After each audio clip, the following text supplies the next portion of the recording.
વિદ્યાર્થી મિત્રો, chapter number 13 ઉચ્ચ કક્ષાની વનસ્પતિમાં પ્રકાશ સંશ્લેષણ.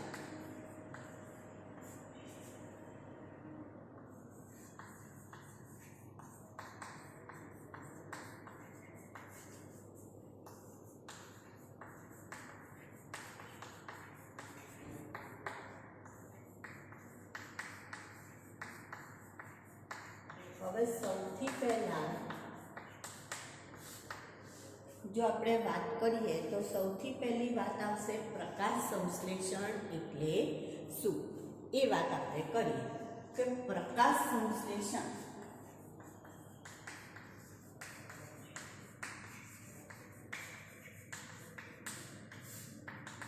તો નાના ધોરણમાં પણ આપણે ભણી ગયા છે કે પ્રકાશ સંશ્લેષણ કોને કહેવાય.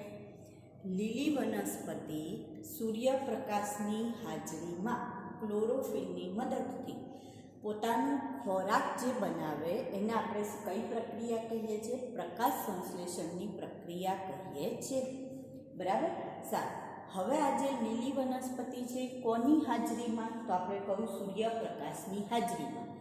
કોની મદદથી? ક્લોરોફિલની મદદથી પોતાનો ખોરાક બનાવે છે.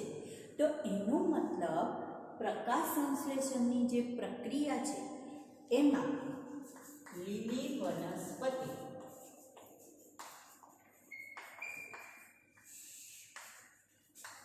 પ્રકાશની હાજરીમાં અથવા સૂર્યપ્રકાશની હાજરીમાં ક્લોરોફિલની મદદથી પોતાનો શું બનાવશે? ખોરાક બનાવે છે. તો હવે અહીંયા સૌથી પહેલાં આપણે જોઈએ તો કોનો ઉપયોગ કર્યો? સૂર્યપ્રકાશનો ઉપયોગ કર્યો, એટલે કે સૂર્યપ્રકાશ ગ્રહણ કર્યો. તો એનો મતલબ પ્રકાશ સંશ્લેષણ કેવી પ્રક્રિયા છે? પ્રકાશ ગ્રાહી પ્રક્રિયા છે. કેવી પ્રક્રિયા છે? પ્રકાશ ગ્રાહી પ્રક્રિયા છે. હવે બીજું જોઈએ તો અહીંયા આપણે એમ કહીએ છીએ કે એનું શું બનાવ્યું છે? ખોરાક બનાવ્યો. તો આ એક દેહધાર્મિક પ્રક્રિયા છે. અને ખોરાકમાં શું બનાવશે? તો કે ખોરાકમાં કાર્બનિક પોષક દ્રવ્ય, કાર્બનિક પોષક દ્રવ્ય એટલે કે ગ્લુકોઝ બનાવે છે. શું બનાવે છે? ગ્લુકોઝ બનાવે છે. તો એનો મતલબ કેવી પ્રક્રિયા છે પ્રકાશ સંશ્લેષણ? તો દેહધાર્મિક પ્રક્રિયા છે. સાથે સાથે બીજું શું કહીશું આપણે? એક રાસાયણિક પ્રક્રિયા છે. કેવી પ્રક્રિયા છે? રાસાયણિક પ્રક્રિયા. બરાબર. તો પ્રકાશ સંશ્લેષણ પ્રકાશગ્રાહી પ્રક્રિયા, દેહધાર્મિક પ્રક્રિયા અને રાસાયણિક પ્રક્રિયા છે. હવે એમાં કયું રંજક દ્રવ્ય સંકળાયેલું છે? તો કે ક્લોરોફિલ. સ્ત્રોત કયો? ઉર્જા સ્ત્રોત કયો? તો સૂર્યપ્રકાશ. ખોરાક તરીકે શું બને છે અથવા કઈ નિપજ પ્રાપ્ત થાય છે? તો ગ્લુકોઝ. આ ગ્લુકોઝનું જ્યારે ભરાવ થતો જાય ત્યારે એ વનસ્પતિમાં સ્ટાર્ચ સ્વરૂપે સંગ્રહ પામશે. કારણ કે આપણને ખબર છે કે ગ્લુકોઝ ગ્લુકોઝ ગ્લુકોઝ આવું જોડાતું જાય અને જે સાંકળ બને એ સાંકળને આપણે શેના તરીકે ઓળખીએ છીએ? સ્ટાર્ચ તરીકે ઓળખીએ છીએ. શેના તરીકે? સ્ટાર્ચ તરીકે. તો સ્ટાર્ચ તરીકે એનો શું થશે? સંગ્રહ થશે. હવે અહીંયા આપણે વ્યાખ્યાની અંદર જોઈએ તો આપણે કયો શબ્દ લીધેલો છે? લીલી વનસ્પતિ. તો એનો મતલબ કોઈ પણ વનસ્પતિ પ્રકાશ સંશ્લેષણ નહીં કરી શકે. કઈ વનસ્પતિ પ્રકાશ સંશ્લેષણ કરી શકશે? જેની પાસે ક્લોરોફિલ હોય એ જ પ્રકાશ સંશ્લેષણ કરી શકશે. બાકીની કોઈ પણ વનસ્પતિ પ્રકાશ સંશ્લેષણ જેની જોડે ક્લોરોફિલ નથી એ પ્રકાશ સંશ્લેષણ કરી શકશે નહીં. હવે માનવ સહિત જો બીજા કોઈ પણ પ્રાણી જોઈએ તો એ બધાને કોના ઉપર આધાર રાખવો પડે છે? લીલી વનસ્પતિ ઉપર ખોરાક માટે આધાર રાખવો પડે છે. તો એનો મતલબ લીલી વનસ્પતિને સ્વયંપોષી કહીશું, જ્યારે બાકીના બધા જે સજીવ સજીવો આવે છે, એટલે કે પ્રાણીઓ, મનુષ્ય, તો આ બધાને આપણે શેમાં મૂકીએ છીએ? તો એ બધાને આપણે મૂકીશું વિષમપોષી સજીવમાં મૂકીએ છીએ. તો સ્વયંપોષી સજીવ અને વિષમપોષી સજીવ. સ્વયંપોષી જે પોતાની જાતે પોતાનો ખોરાક બનાવે, વિષમપોષી કે જેને ખોરાક માટે બીજા પર આધાર રાખવો પડે. તો અહીંયા પ્રકાશ સંશ્લેષણ માટે આપણે એક આ સામાન્ય અત્યારે વાત કરી રહ્યા છીએ કે પ્રકાશ સંશ્લેષણની પ્રક્રિયા પ્રકાશગ્રાહી પ્રક્રિયા છે, દેહધાર્મિક પ્રક્રિયા છે, રાસાયણિક પ્રક્રિયા છે.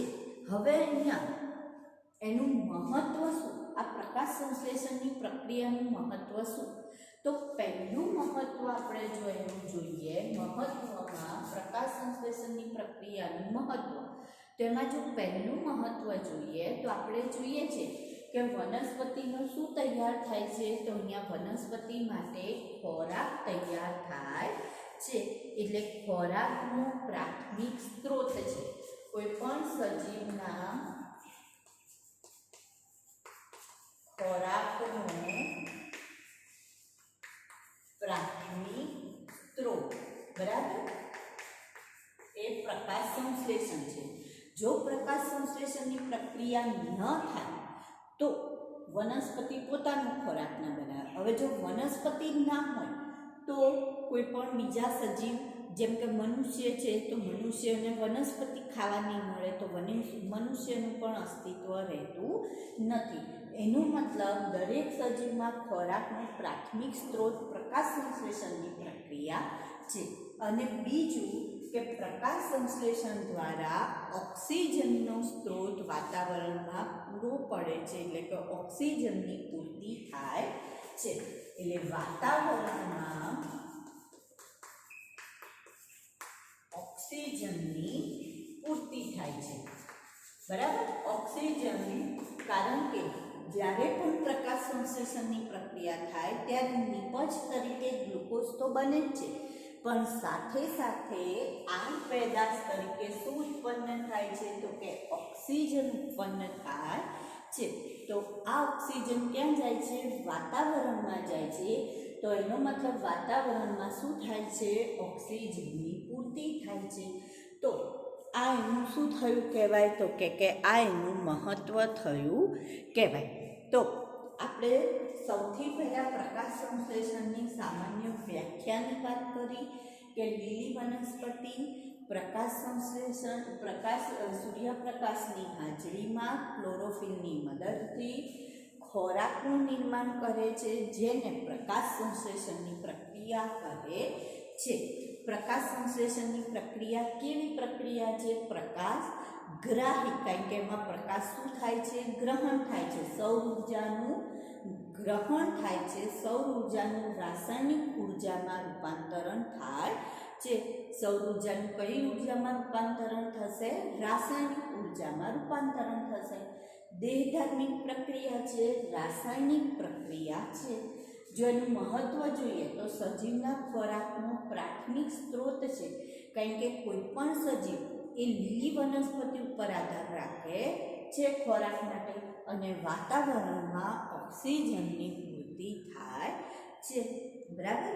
હવે એના વિશે જો આપણે વાત કરીએ તો અહીંયા તમે આના ઉપરથી કહી શકો કે વનસ્પતિને પ્રકાશ સંશ્લેષણ માટે શેની જરૂર પડે છે?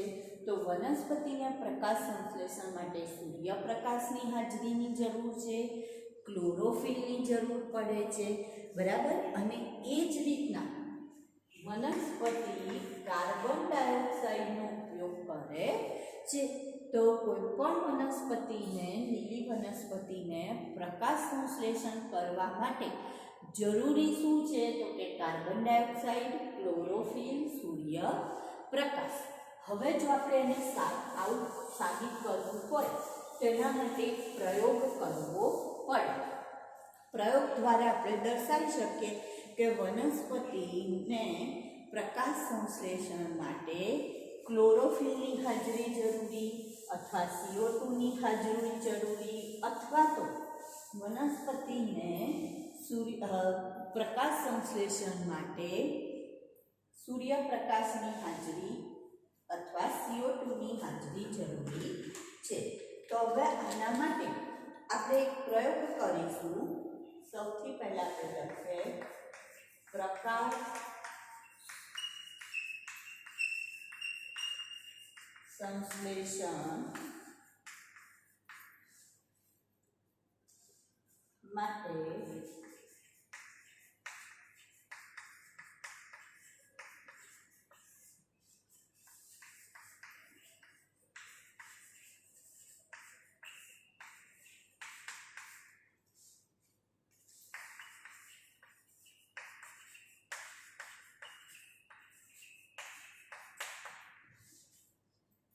પ્રકાશ સંશ્લેષણ માટે સૂર્યપ્રકાશની હાજરી જરૂરી છે.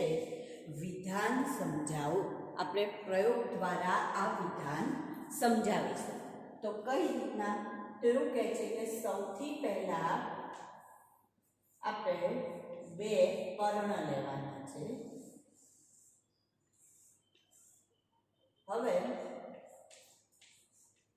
આ જે બંને પર્ણ છે એમાંથી એક પર્ણને આપણે કેટલો ભાગ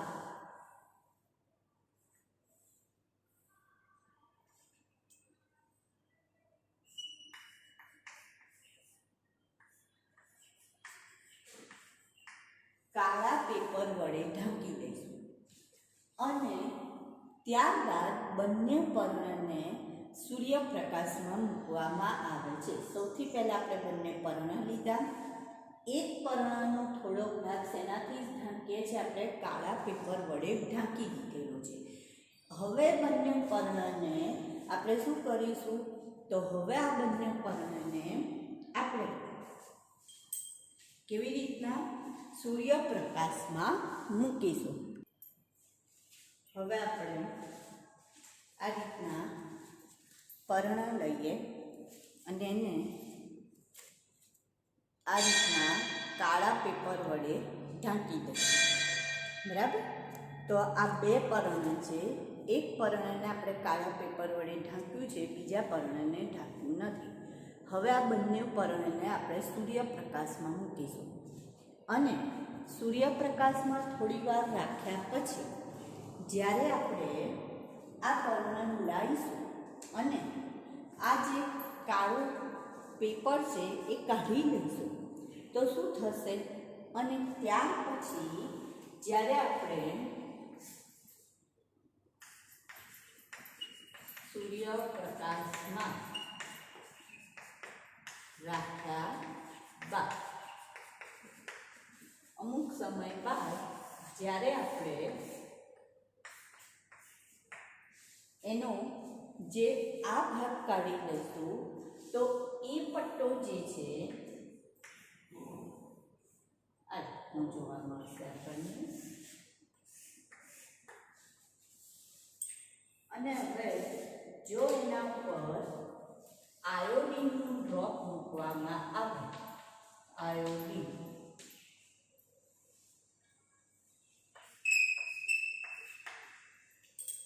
આના ઉપર પણ આપણે આયોડિનનું ડ્રોપ મૂકીશું તો શું થશે?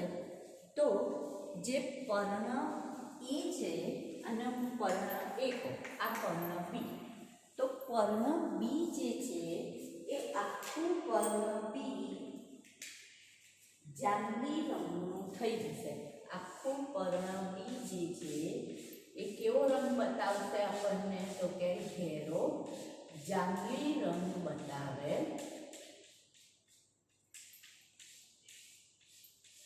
છે. જ્યારે પર્ણ એમાં શું થશે? આ ઘેરો જાંબલી રંગ. બરાબર? જ્યારે પર્ણ એમાં શું થશે? તો પર્ણ એમાં જે ભાગ કાળા પેપરથી ખુલ્લો હતો એ ભાગ જાંબલી રંગ બતાવશે અને જે ભાગ પર કાળું પેપર ઢંકાયેલું હતું એ ભાગ જાંબલી રંગ બતાવતું નથી.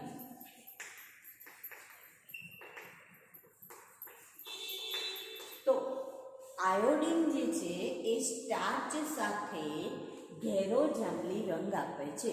તેનો મતલબ સ્ટાર્ચનું નિર્માણ ક્યાં થયું છે? તો જે ભાગને સૂર્યપ્રકાશ મળ્યો, જે ભાગમાં આવું કાળું પેપર હતું એ ભાગને સૂર્યપ્રકાશ મળ્યો નથી. એ ભાગ ઢંકાયેલો રહ્યો, માટે ત્યાં સૂર્યપ્રકાશ પ્રાપ્ત થયો નહીં. અને જો સૂર્યપ્રકાશ પ્રાપ્ત ન થયો તો એના કારણે શું થયું? તો કે એના કારણે એમાં પ્રકાશ સંશ્લેષણ થતું નથી. તો આ એક સામાન્ય પ્રયોગ થયો કે જે શું દર્શાવે છે? તો કે સૂર્યપ્રકાશની હાજરી એ પ્રકાશ સંશ્લેષણ માટે જરૂરી છે. જો આપણે પણ તડકામાં તમે જુઓ, આપણે બહાર નીકળીએ છીએ અને છોકરીઓ મોટા ભાગે મોઢા પર શું બાંધેલું રાખે છે? દુપટ્ટો બાંધેલો રાખે છે. શેના માટે? તો કે તડકાથી સ્કિન ઝાંખી ના પડી જાય એના માટે. તો જે ભાગ પર દુપટ્ટો નહીં હોય અથવા તો હાથમાં પણ તમે જોશો તો ત્યાં તમને પેચીસ દેખાશે, કલરના પેચીસ દેખાય છે, બરાબર? તો એ જે પેચીસ છે એ પણ શું દર્શાવે છે? તો કે રંગનું જે છે સૂર્યપ્રકાશનું જે આપણી સ્કિન ઉપર થતી અસર. તો અહીંયા પ્રકાશ સંશ્લેષણ માટે પણ સૂર્યપ્રકાશ જરૂરી છે. હવે એનાથી આગળ બીજો એક પ્રયોગ આવે છે કે પ્રકાશ સંશ્લેષણ માટે હવે આપણે કહીશું CO2 ની હાજરી જરૂરી. શેની હાજરી જરૂરી છે? CO2 ની હાજરી જરૂરી છે. વિધાન સમજાવો, પ્રયોગ દ્વારા વિધાન સમજાવવાનું છે. તો આના માટે આપણે સૌથી પહેલા બે ટેસ્ટ ટ્યુબ લઈશું અને બંને ટેસ્ટ ટ્યુબની અંદર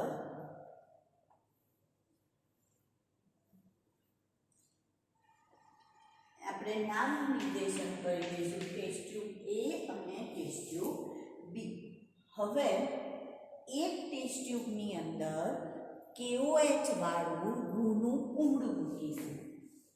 એક ટેસ્ટ ટ્યુબમાં આપણે શું મૂકીશું?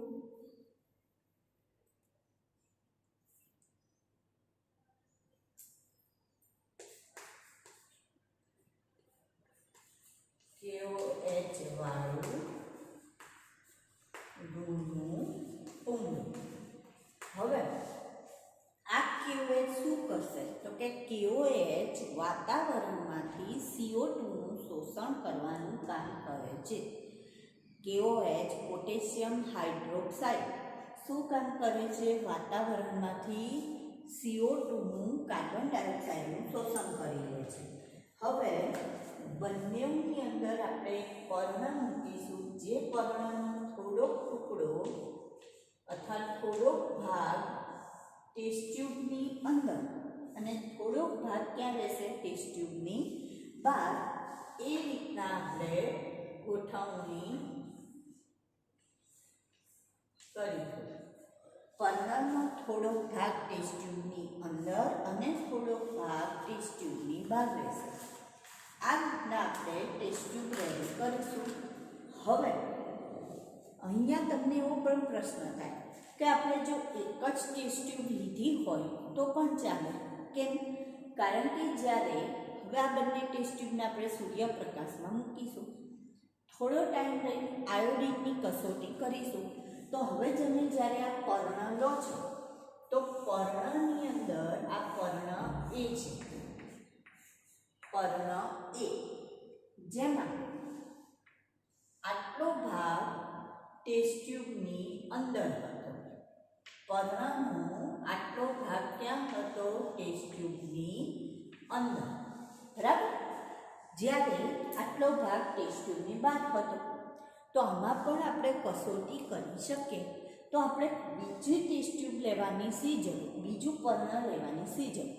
તો બીજા પર્ણને આપણે કંટ્રોલ તરીકે લઈએ છીએ. એટલે આપણને ખબર પડે કે જો ખરેખર CO2 નું આ KOHનું પૂમડું ન હોય તો કેવી પ્રક્રિયા થાય એ આપણને અહીંયા ખબર પડે એટલા માટે.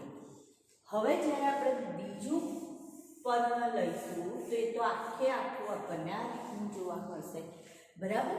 તો હવે જ્યારે એને સૂર્યપ્રકાશમાં થોડી વાર મૂકવામાં આવે અને ત્યાર પછી આપણે એના પર આયોડિન કસોટી કરીશું.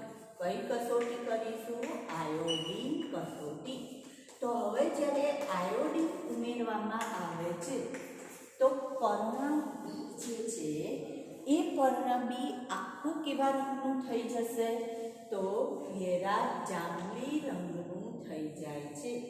પર્ણબી આખું કેવા રંગનું થઈ જાય છે?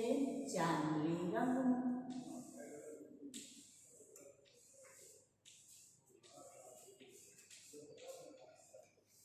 જ્યારે પર્ણ એમાં માત્ર જે ટેસ્ટ ટ્યુબની બહાર હતો એટલો જ ભાગ જાંબલી થાય છે, બાકીનો ભાગ જાંબલી થતો નથી. ટેસ્ટ ટ્યુબની બહારનો ભાગ અને આ ક્યાં છે? ટેસ્ટ ટ્યુબની અંદરનો ભાગ. તો અહીંયા કેમ આવું થયું? તો અહીંયા કેમ ખોરાક ના બન્યો? કારણ કે જેટલો પણ CO2 ટેસ્ટ ટ્યુબમાં હતો એ બધો CO2 કોણે લઈ લીધો? KOH લઈ લીધો. એટલે આટલા ભાગને CO2 પ્રાપ્ત થયો નહીં. અને જો પર્ણને CO2 ન મળે તો એનો ખોરાક બનતો નથી, એટલે કે ગ્લુકોઝ બનતો નથી અને ગ્લુકોઝનો સંગ્રહ સ્ટાર્ચ સ્વરૂપે થતો નથી. એટલે સ્ટાર્ચ ન બન્યો એટલા માટે ત્યાં ઘેરો જાંબલી રંગ પ્રાપ્ત થતો નથી. જ્યારે બાકીના બંનેમાં આપણને કેવો રંગ મળે છે? તો કે ઘેરો જાંબલી રંગ પ્રાપ્ત થાય છે. તો એનો મતલબ આ પ્રયોગ પણ શું સૂચવે છે? કે પ્રકાશ સંશ્લેષણ માટે CO2 ની હાજરી જરૂરી છે, બરાબર. હવે એવી રીતના પ્રકાશ સંશ્લેષણ માટે જુદા જુદા વૈજ્ઞાનિકોએ પ્રયોગો કર્યા અને પોતાના મંતવ્ય રજૂ કર્યા, જેને આપણે કહીશું પ્રકાશ સંશ્લેષણ માટેની જે ઇતિહાસ, પ્રકાશ સંશ્લેષણનો ઇતિહાસ તરીકે પણ એને ઓળખાય, અથવા એને આપણે કહીશું કે પ્રકાશ સંશ્લેષણ માટેના પ્રારંભિક પ્રયોગો. તો સૌથી પહેલા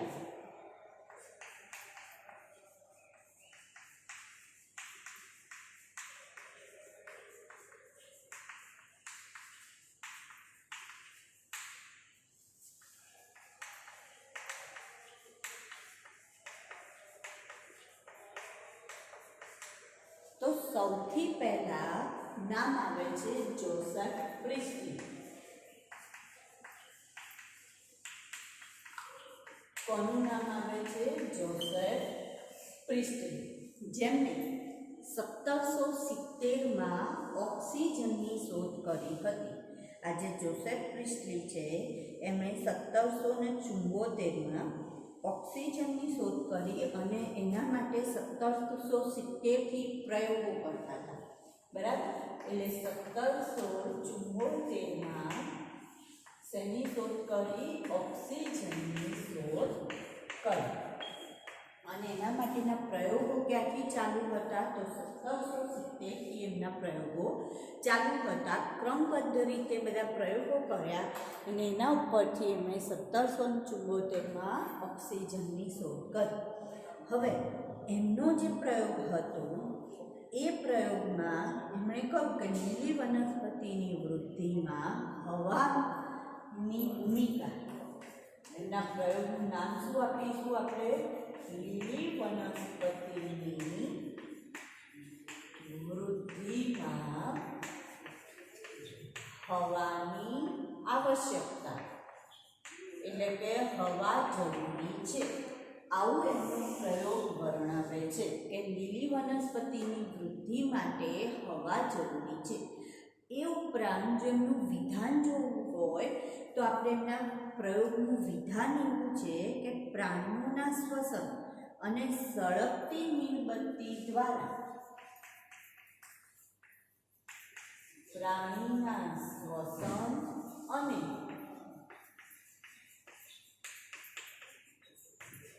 સળગતી મીણબત્તી દ્વારા દૂર થઈ ઓક્સિજન, જો પ્રાણીનું શ્વસન કરે એટલે શ્વસનમાં કયો વાયુ લેશે? ઓક્સિજન લેશે, બરાબર. અને એવી જ રીતના મીણબત્તીને સળગવું હોય તો એના દહન માટે, એને સળગતું રહેવા માટે એને કોની જરૂર પડે? ઓક્સિજનની જરૂર પડે. તો પ્રાણીઓના શ્વસન અને સળગતી મીણબત્તી દ્વારા દૂર થયેલ ઓક્સિજનની પૂર્તિ વનસ્પતિ કરે છે. કોણ કરે છે? વનસ્પતિ કરે છે. આવું એમણે પોતાના પ્રયોગ દ્વારા એક સાબિતી આપી અથવા તો એક રજૂઆત એમને કરી, પોતાના પ્રયોગ દ્વારા આવી વાત રજૂ કરી. હવે એમનો પ્રયોગ શું હતો એની આપણે વાત કરીએ. તો પ્રયોગની અંદર એમણે એક બેલજાર લીધી,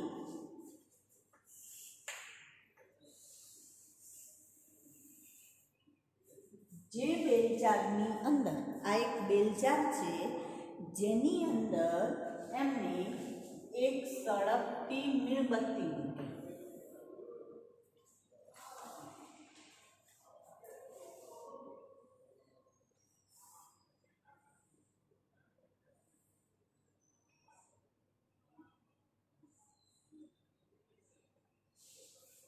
શું મૂક્યું? સળગતી મીણબત્તી. આ જે બેલજાર હતી એમાં સળગતી મીણબત્તી મૂકી અને આ મીણબત્તીની સાથે એમણે એક ઉંદર મૂક્યો. એક શું મૂક્યો?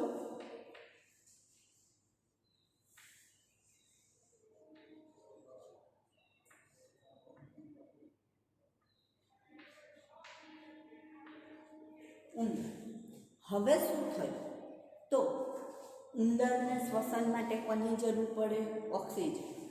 મીણબત્તીને સળગવા માટે કોની જરૂર પડે? ઓક્સિજન. તો થોડી વાર રહીને જ્યારે એમણે અહીંયા આનું અવલોકન કર્યું તો એમને શું જોવા મળ્યું? તો અવલોકન કરતાં થોડી વાર રહી એમને ખ્યાલ આવ્યો કે ઉંદર જે હતો એ મૃત થઈ ગયો. કેમ મૃત થઈ ગયો? કારણ કે ઉંદરને શું પ્રાપ્ત ના થયું? તો કે એને ઓક્સિજન પ્રાપ્ત થયો નહીં. અને જે મીણબત્તી હતી એ મીણબત્તી શું થઈ ગઈ? તો કે ઓલવાઈ ગઈ. મીણબત્તી શું થાય છે? બુઝાઈ જાય છે.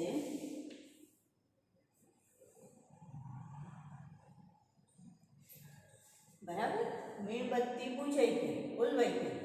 કારણ કે એને શું નથી પ્રાપ્ત થતું? તો કે એને ઓક્સિજન પ્રાપ્ત થતો નથી.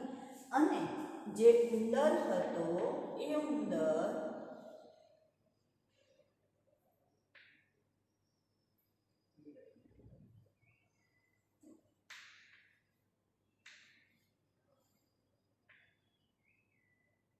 મૃત થઈ જાય છે. ઉંદર શું થઈ ગયો? મૃત થઈ ગયો. બરાબર. તો મૃત ઉંદર અને ઓલવાઈ ગયેલી મીણબત્તી. તો આના ઉપરથી અમને ખબર પડી કે જે પણ અહીંયા પ્રયોગ થઈ રહ્યો છે એમાં લોકોને આ સજીવને શું પ્રાપ્ત નથી થતું? તો કે ઓક્સિજન. હવે એમણે પ્રયોગમાં શું કર્યું? તો થોડો ચેન્જીસ લાવ્યા પ્રયોગમાં. કેવા પ્રકારનું ચેન્જીસ લાવ્યા? તો ચેન્જીસમાં હવે એમણે જે બેલજાર હતી એ બેલજારમાં 3 વસ્તુ મૂકી. કઈ 3 વસ્તુ મૂકી? તો ઉંદર, મીણબત્તી અને મીણબત્તીને સળગાવવામાં આવે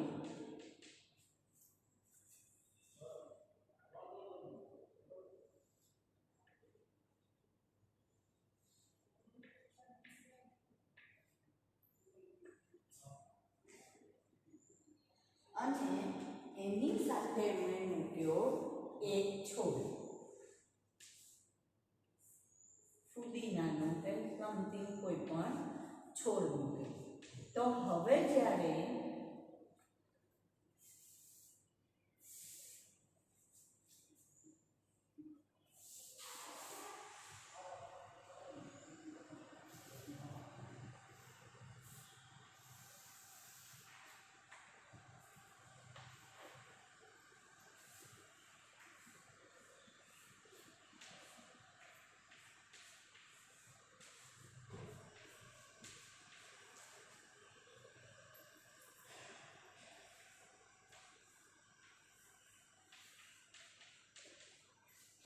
જ્યારે એમણે થોડી વાર રહીને જોયું તો શું જોવા મળશે?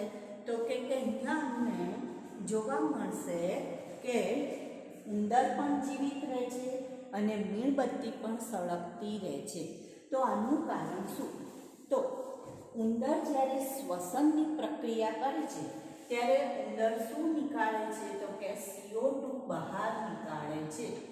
શ્વસન દરમિયાન ઉંદર શું નીકાળશે બહાર? CO2. એ જે CO2 છે એ જ રીતના જ્યારે મીણબત્તીનું દહન થાય ત્યારે દહન દરમિયાન પણ શું નીકળે છે? CO2. આ CO2 નો ઉપયોગ કોણ કરે છે? તો કે લીલી વનસ્પતિ કરે છે. આ લીલી વનસ્પતિ શેના માટે CO2 નો ઉપયોગ કરશે? તો કે પ્રકાશ સંશ્લેષણ માટે. શેના માટે કરશે? પ્રકાશ સંશ્લેષણ માટે. હવે જ્યારે લીલી વનસ્પતિ પ્રકાશ સંશ્લેષણ કરશે ત્યારે એ શું બહાર નીકાળશે? તો કે લીલી વનસ્પતિ જ્યારે પ્રકાશ સંશ્લેષણ કરે છે ત્યારે પોતે ઓક્સિજન બહાર નીકાળે છે. શું બહાર નીકાળે છે? ઓક્સિજન.